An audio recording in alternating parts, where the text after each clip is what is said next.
मैं जर्मनी का राजदूत हूँ मैं दिल्ली में काम करता हूँ मुझको भारत बहुत पसंद है. What I like about India so much that so much energy, so much dynamic, so much creativity is in its young population. Yeah. And you find it right here in Bangalore. India is a fascinating country.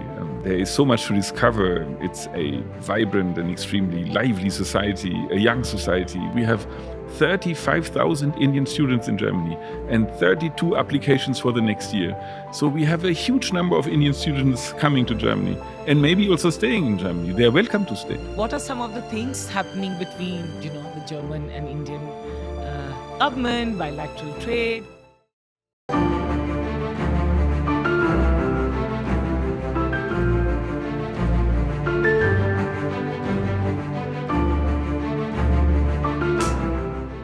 I have to tell you this, that by taking out time here today in Bangalore to talk to me, to talk to us at YourStory, somewhere you're also making a very big statement that you care about India and you want to talk to young India, you want to talk to startups, entrepreneurs, young businesses over here in this country. And I want to really thank you for taking out time and coming here to our office and having this conversation. I should thank you, Shradha. I think it's a wonderful opportunity to talk to young India, as you say. I'm convinced by the fact that you have to reach out not only to the government, not only to the politicians, but also to try to make your point across politics to the society. And that's what I like about India so much, that, so much energy, so much dynamic, so much creativity is in its young population. Yeah. And you find it right here in Bangalore. Maybe it's the best place to experience it. So I'm very happy to sit here. Thank you very much for inviting. And this is your second stint in India. Exactly. So I have to get you to tell us, what do you like about the country and maybe what do you not like? So as a diplomat, it's way easier to say what I like. So I wanted to come back to India. I was here between 2007 and 2010. And I felt like I had a wonderful time back then. And it was a really strong desire, I would even say, to come back. And I'm very happy that my government made that dream come true. India is, in many ways, a fascinating country. There is so much to discover. It's a vibrant and extremely lively society, a young society with an old history. Everybody is so much aware of what's going on. You discuss with everybody. The Indians are so argumentative in many ways. So wherever you sit and wherever you come into a conversation, it's always very rewarding, I would say. Now, can I share a little story with you? Absolutely. So when I was here the first time, my parents came to visit and I went to see the Red Fort in Delhi with them. And as I had seen the Red Fort many times, I said, I have my book, I sit down here, you go and explore the Red Fort. I sat down and read my book. Some young Indian guy comes up to me and says, "Sir, can I talk to you?" So when you are a German diplomat, you feel there is somebody who wants maybe a visa, maybe he wants a job, maybe he wants money. So there is a bit of a suspicion at the beginning. Yeah? So I said, all right, what could I do? I could not. So the guy sat next to me and he told me his story. He was a young student from Gujarat who had come to Delhi. He was asked to do an interview for some scholarship and he didn't get the scholarship, so he was a bit depressed. But he said, I haven't talked to anybody in 24 hours. Can you believe that? I can't live without talking to people. So he told me about his friends and it was the nicest conversation. Wow. I was completely in love with the guy. He was so nice and so open. And I have to say that he knew so much about Germany also, about football and politics, and amazing. So he said after 20 minutes, he said, "Sir, I'm so grateful that you listened to me and that you talked to me. It was for me a very important thing. And I think my philosophy is life is all about making other people happy." Yeah. And I found that wonderful. And I'll never forget this little story. And I'll never forget this guy from Gujarat.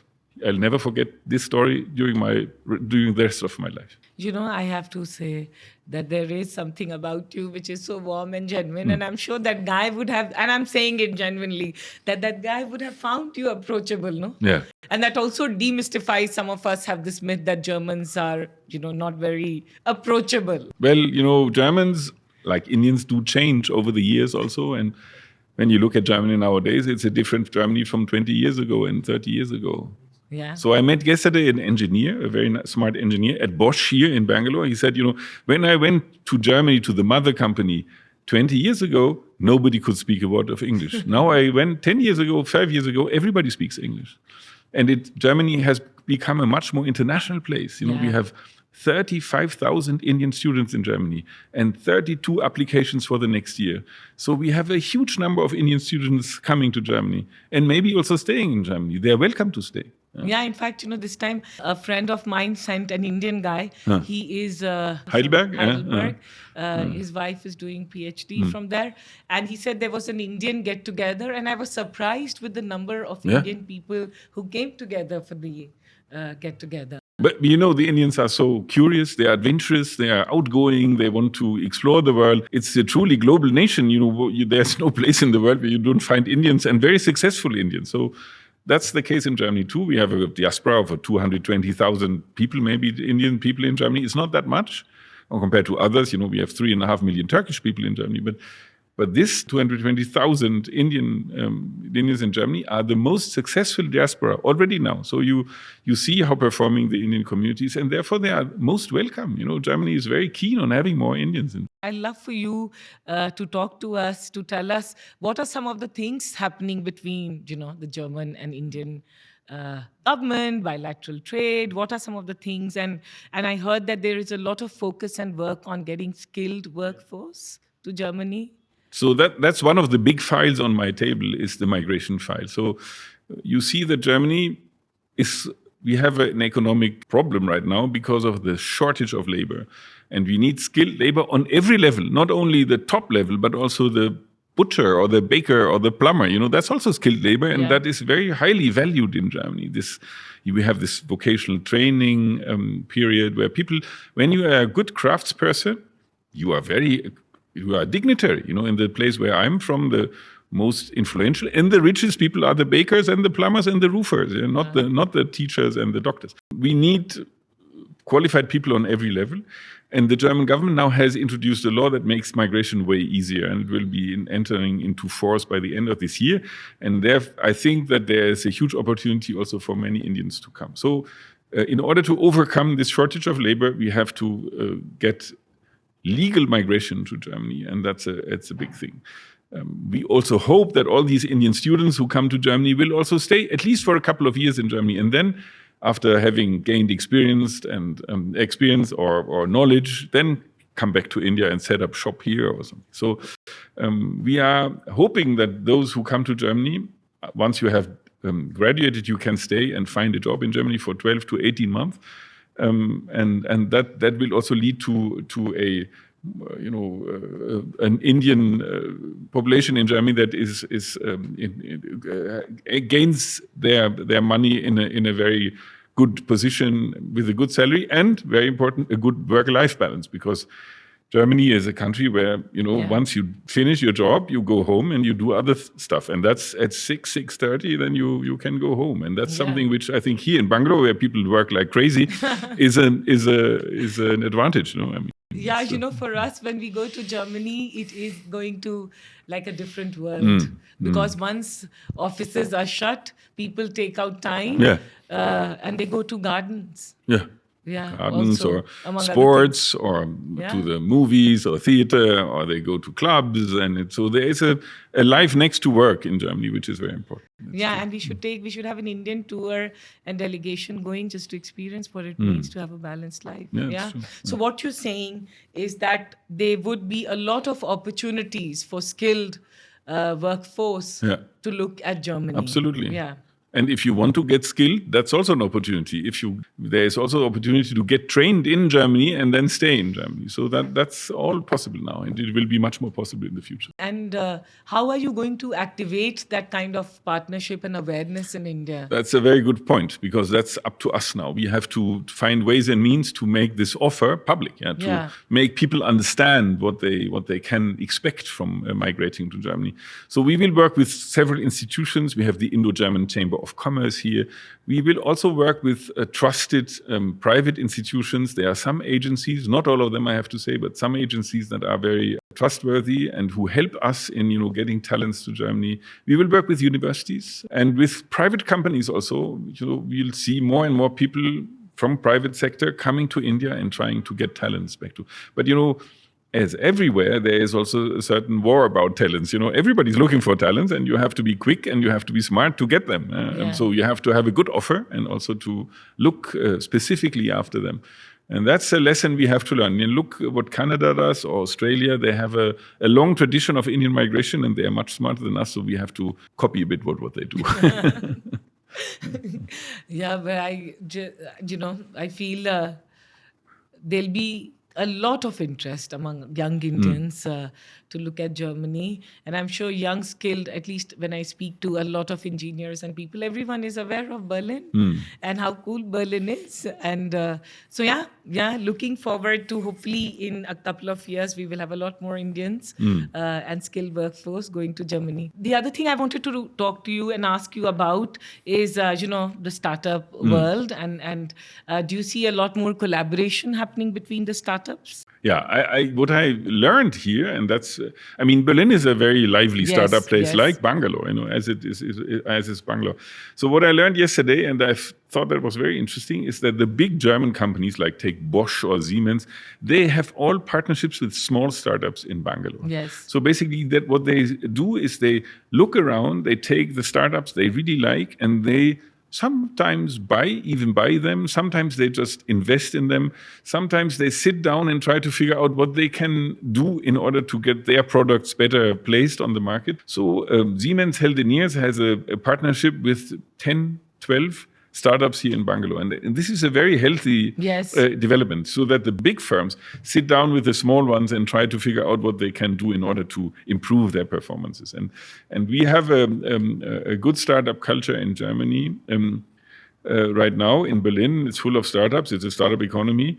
But we have also to see that the big German traditional companies really try to find the way into nowadays economic life. And many of them do that through startups because they have to digitize their work. Germans are very good in engineering, very good in mechanical manufacturing. Sophisticated manufacturing is our forte, but you need to digitize it at some stage. And I think startups, particular Indian startups, are very good in doing or learning this experience. I met a very senior official from Bosch, and she was saying that India is a very special focus for them, and they would be investing and engaging a lot more in India. Just, if you could give us a sense, because there's so many German corporates who are operating out of the country. Yeah, so we have about 2,200 German companies. And I will tell you, the thing about India is it's not only the very big ones, the ones Bosch, you mentioned. Bosch is 100 years in Bangalore, or more than 100 years. But also Siemens has a long-standing tradition in India. So SAP, the software company, is here for a long time already. So the big ones, yes, it's clear. But what we also see is this medium-sized and small enterprises. Basically, what we consider the backbone of our society. That's the recipe for the German success, is the medium-sized and small enterprise. And these companies are now, they are working in niches. They are the leaders in some very specialized products. And they now need to be digitized, and they come to India to do that. And this is a very good sign. It's the sign of a vibrant, very creative economic environment, business environment. And that's why they come to India. So I see that, so we have about a trade balance of 32, 35 billion a year, which is by far the biggest of any European country. But I see that growing very quickly in the coming years. So India is very much in the focus right now. But it's a huge number, 2,200 Yeah, it's quite a lot. German companies here.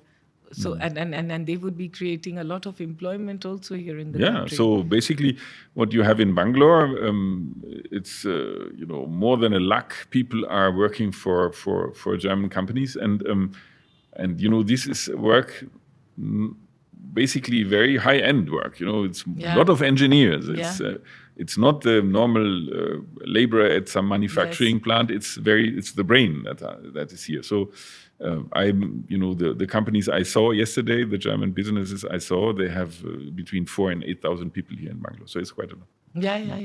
When we go to SAP office or all these offices, you see it brimming with a lot of amazing Indian talent. So, but again, just want to call out that there is a commitment and there is a focus. Yes, India has talent, but the German companies are actively working, operating. And they're trying to get that talent. They're trying really to grasp. So basically, you have to know that also they feel that startups are competitors, have become competitors to them. So Bosch, a very good company, a very long-standing, excellent company, they say. Big competitors are, of course, the other big companies, but incrementally we see the startups really infringing in the area where. So we have to be extremely alert, extremely awake, and extremely careful. And that means also that we have to collaborate with them. So the startup culture in Bangalore and elsewhere has changed business completely. We can't have this conversation without talking about climate, because this is something that everyone is thinking about. And here, I saw that in Germany. I was mentioning to you before this conversation, a lot of young people are thinking and worrying about it. And same here in India.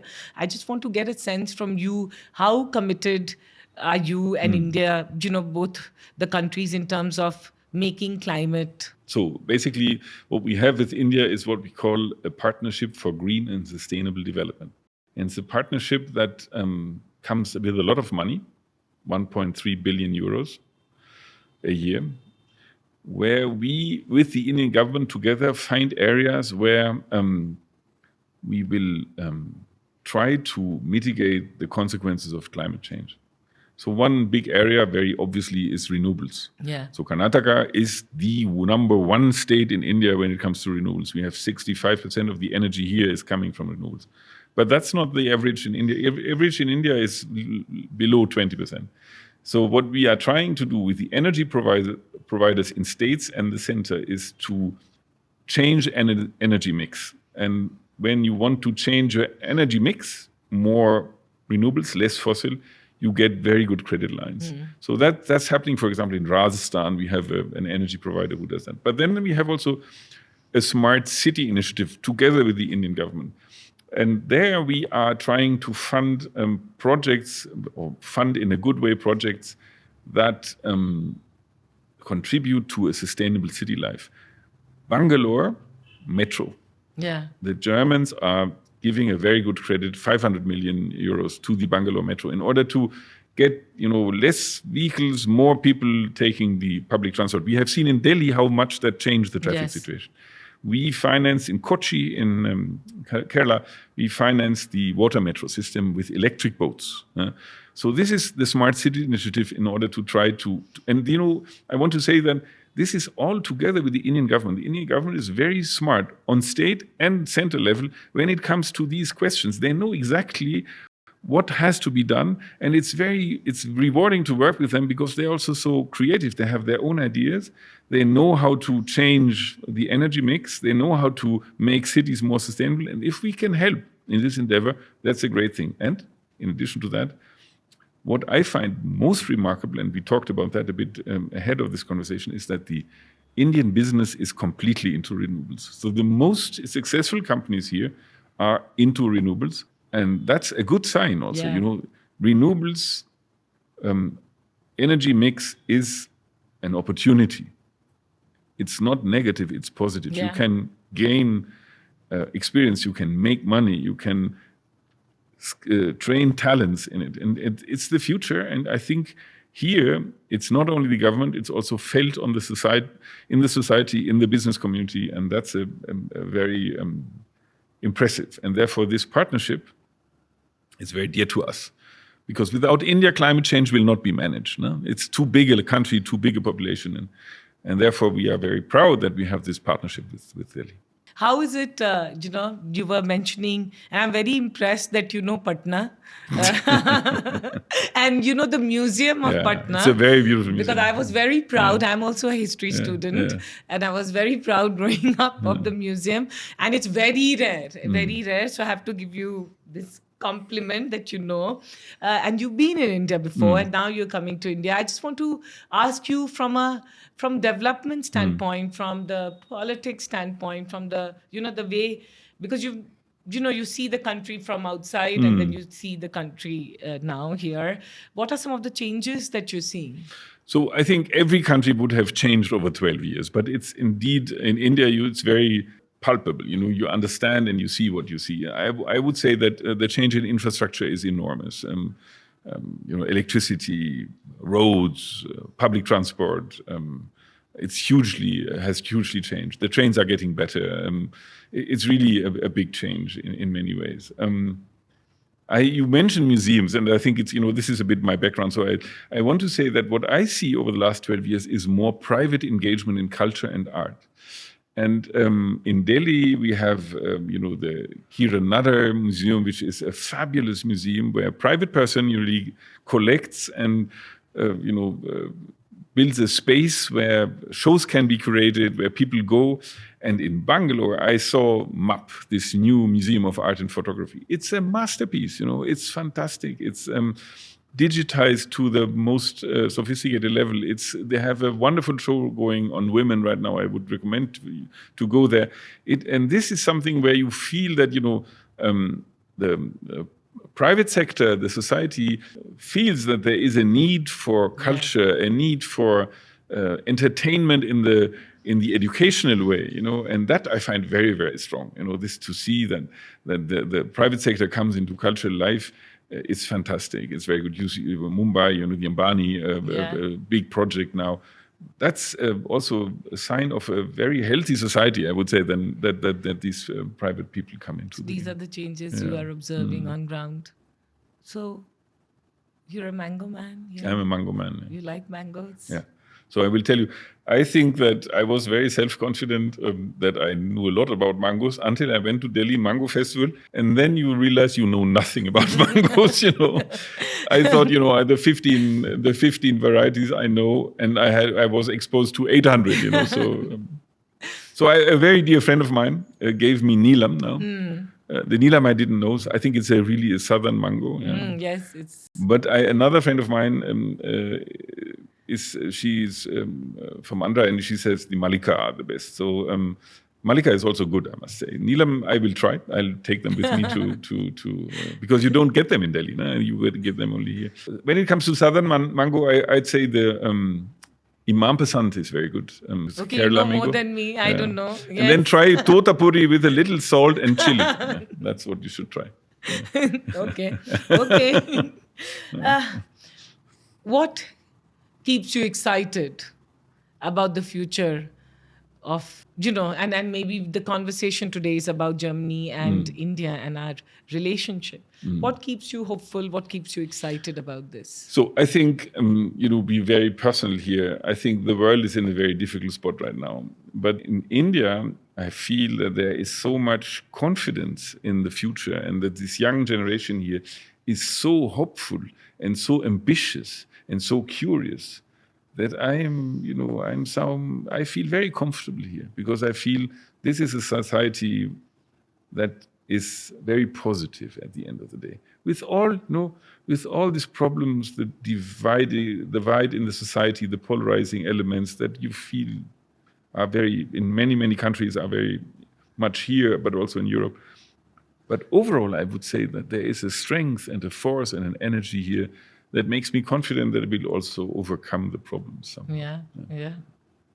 And my last question to you, okay, my two intertwined last questions. You're a diplomat. You're an art historian who went on to become a diplomat. And I'd love for you to talk, because a lot of people in India, we have a lot of engineers and they don't want to. But most of the engineers, then they go on to do different things. Oh, really? Yeah. Yes. So, somewhere if you could talk about pursuing different choices and what's the purpose that has driven you and what drives you? let's say that I'm an art historian and I gave up my studies for becoming a diplomat, but you have to say that art and art history stays with you, of course. That's maybe unlike an engineer who gives up engineering, then he forgets about it. But arts and especially in India, when I see the Hoysala temples in Karnataka, when I see the Chawla bronzes, I'm a huge fan of the Srinath cult in Rajasthan, in Nathdwara, with the pitchwise, this beautiful pitchwise. So I'm very intrigued by Indian art and I want to learn about it. And that's my sort of heritage from my studies. Yes. That's something that stays with you. And I think I'm quite convinced that you can understand a country only through its history. Yes. And that includes its art also. So, yes. And there is so much to discover here, yes. in modern and olden times. So that's something which I find very, very striking. And that, getting to know India, but I don't think that anybody really knows India well. It's too big a place and too diverse a place. But getting to know India better and understand it better and try to improve relationship with India and Germany and Europe is something that drives me in a very positive way. I know. And that's why we are going to ask you to say one line in Hindi. Because you know Hindi. मैं Germany का राजदूत हूँ, मैं दिल्ली में काम करता हूँ और मैं मुझको भारत बहुत पसंद है. Wow. Thank you. What an honor. Thank Thanks you a so lot. much. It was Thank an you. honor sitting here. Thanks a lot. Thank Have you. to have me.